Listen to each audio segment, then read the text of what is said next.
Back to the channel Ashish sir. आज के इस वीडियो में हम बात करने वाले हैं distinguish between micro economics and macro economics की। यहाँ पर आपको कुछ चीजें टेक्स्ट बुक में मेंशन किया और कुछ चीजें मैं अपनी तरफ से ऐड अप करूंगा जिसको आप डिस्टिंग्विश के तौर पे इस्तेमाल कर सकते हैं, जिससे आपको बहुत ज्यादा इजी हो जाएगा डिस्टिंग्विश बाय हार्ट करना।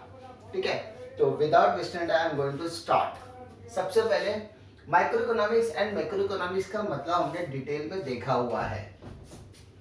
सबसे पहले मीनिंग की बात करते हैं हम लोग। तो जब हम मीनिंग की बात करेंगे तो यहाँ पर आपको क्या याद रखना है कि माइक्रो का मतलब होता है स्मॉल, यानी micro economics is a study of individual units. Micro economics is a study of individual units and macro economics is a study of aggregate units. आप एक लाइन में सिंपल सेंटेंस में भी डिस्टिंग्विश आराम से लिख सकते हो। जरूरत नहीं कि आपने जो मगअप किया, आपने जो बाहर किया वही चीज आपके लिए इंपॉर्टेंट हो, आप उसको समझ के अपनी वर्डिंग में भी लिख सकते हो। तो क्या कहा मैंने, micro economics is the study of individual unit, study of individual units. अब माइक्रो की बात हो गई तो इसका उल्टा कर दो, तो माइक्रो में अगर इंडिविजुअल आ गया तो मैक्रो में आ जाएगा macro economics is a study of aggregate units. दिक्कत सिंपल, एक सेंटेंस में आपका पूरा मीनिंग खत्म हो जाता है ऑलमोस्ट। ठीक है, तो यहां पर आपका मीनिंग। सेकेंड पॉइंट आता है टूल्स, कि आप किन किन चीजों को मानकर ऐसा कह सकते हैं कि वो माइक्रो इकोनॉमिक्स में आता है। तो हमने सारी चीजें देखी हुई है। माइक्रो इकोनॉमिक्स हमने डिटेल में एनालाइज किया हुआ है। उसमें हमने देखा था कि वहां पर हम इंडिविजुअल डिमांड की बात करते थे, हम वहां पर इंडिविजुअल सप्लाई की बात करते थे। लेकिन जब मैक्रो इकोनॉमिक्स में आता है तो इंडिविजुअल बिकम एग्रीगेट डिमांड। यानी अगर माइक्रो में मैंने इंडिविजुअल डिमांड की बात की तो मैक्रो इकोनॉमिक्स में एग्रीगेट डिमांड की हम बात करेंगे। एंड अगर इंडिविजुअल सप्लाई की बात हम माइक्रो इकोनॉमिक्स में कर रहे हैं तो मैक्रो इकोनॉमिक्स में एग्रीगेट सप्लाई की हम बात करेंगे। तो ये these are the tools of micro economics and macro economics. Understood. उसके बाद आता है स्कोप, हम किन किन चीजों तक उसको एनालाइज कर सकते हैं, हम किन किन फैक्टर्स को एनालाइज कर सकते हैं। तो सबसे पहला हमारा स्कोप होगा डिमांड प्राइसिंग का। यानी माइक्रो इकोनॉमिक्स की अगर हम बात करेंगे तो वहां पर demand pricing will be playing very important role. कि सबसे पहला स्कोप यहाँ पर क्या होगा, डिमांड प्राइसिंग।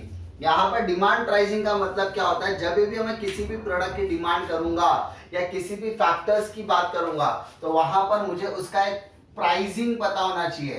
तो यानी फैक्टर प्राइसिंग भी हमारा एक इंपॉर्टेंट पार्ट हो जाएगा। पहला हमारा क्या होगा, demand pricing, then we have to study about the factor pricing.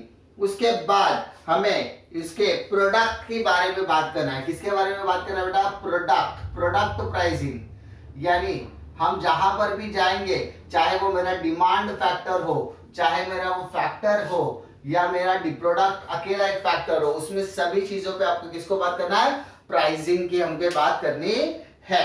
उसके बाद हमें किसके बारे में बात करना है कि हमें अपना प्रोडक्शन कंजम्पशन किस लेवल पे करना है। ठीक है, प्रोडक्शन कंजम्पशन, क्योंकि it depends on the size of the business and the size of the business can be change. Production वो अपने लेवल पे करता है, छोटा बिजनेस कम प्रोडक्शन करेगा, बड़ा बिजनेस ज्यादा प्रोडक्शन करेगा, मीडियम बिजनेस मीडियम प्रोडक्शन करेगा।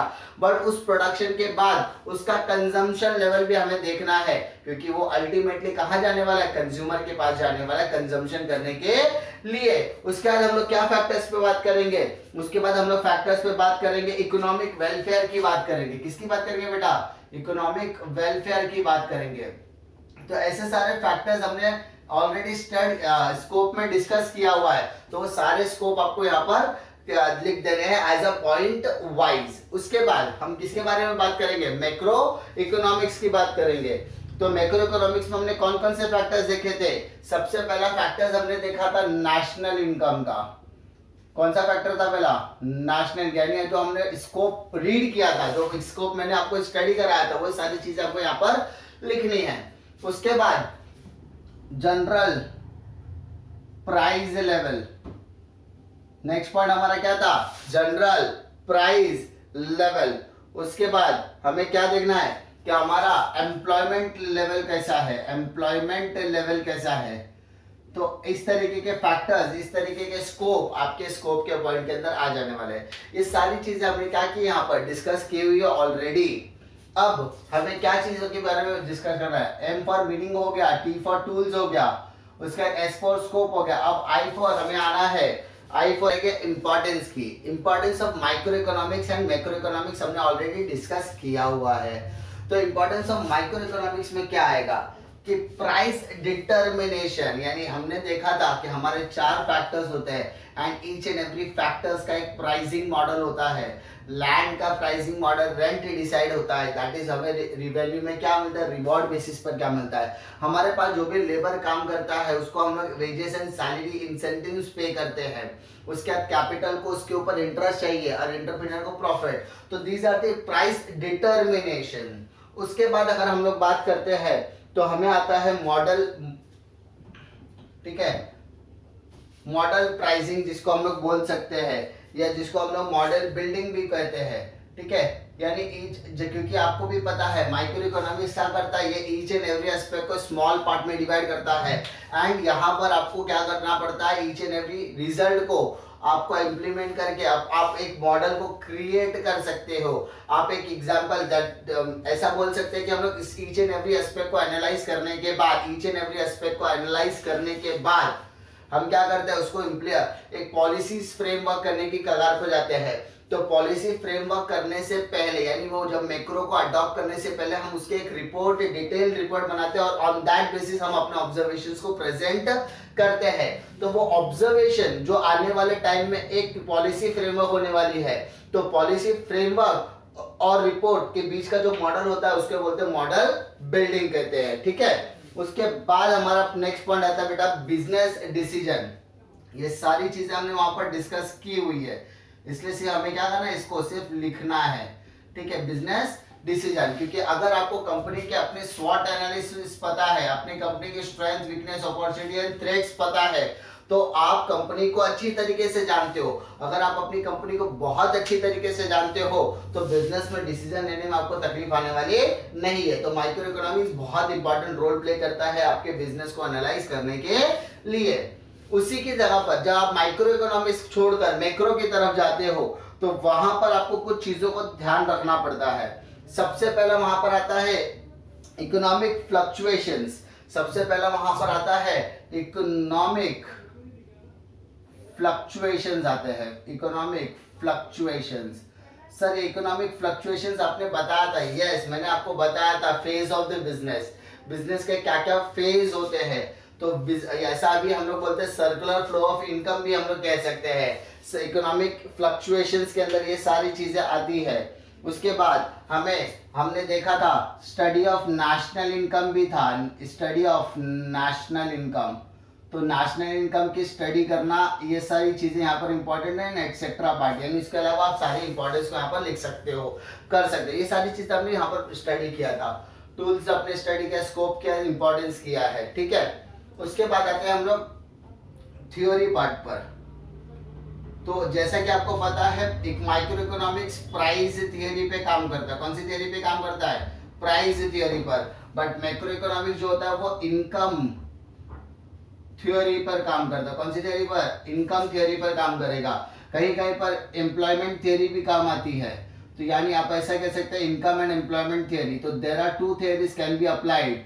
फर्स्ट माइक्रो इकोनॉमिक्स क्या करता है? प्राइस थ्योरी पर काम करता है। एंड मैक्रो इकोनॉमिक्स क्या करता है? इनकम थ्योरी पर काम करता है या एम्प्लॉयमेंट थ्योरी पर काम करता है।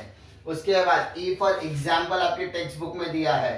तो फिलहाल हमने जो भी डिस्कशन किया है वो as per your text book हमने किया है।